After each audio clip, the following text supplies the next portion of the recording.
Bienvenue sur Histoire au clair de lune, la maison des contes et légendes africaines. Il était une fois, en Afrique, un temps où les animaux vivaient encore tous ensemble dans la grande savane. Le lièvre n'était pas rapide comme aujourd'hui. Il marchait tranquillement, sans se presser. Mais à cause de sa ruse et de sa gourmandise, il allait bientôt recevoir une leçon qui changerait son destin pour toujours.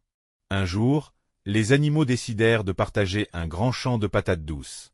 Le lion, roi de la forêt, dit : « Chaque soir, chacun prendra sa part, mais personne ne doit voler la part des autres. » Le lièvre, qui aimait beaucoup les patates, pensa en lui-même : « Et, personne ne me verra si je me sers un peu plus. » Alors, chaque nuit, il se glissait dans le champ, grignotait en cachette et s'enfuyait en riant.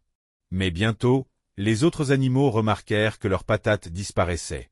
L'éléphant dit : « Nous allons attraper ce voleur cette nuit. » Ils tendirent un piège. Un gros pot de colle fut placé au milieu du champ.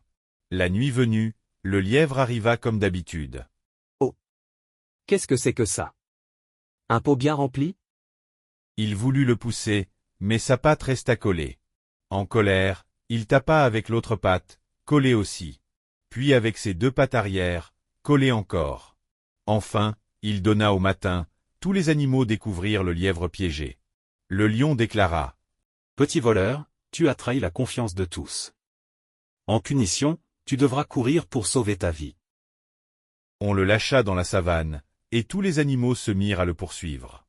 Le lièvre, effrayé, courut si vite, qu'il en devint l'animal le plus rapide de la forêt.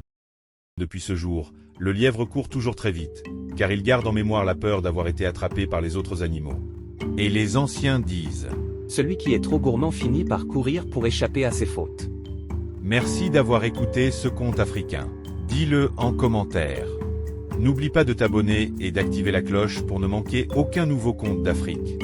À très bientôt pour une nouvelle histoire au clair de lune.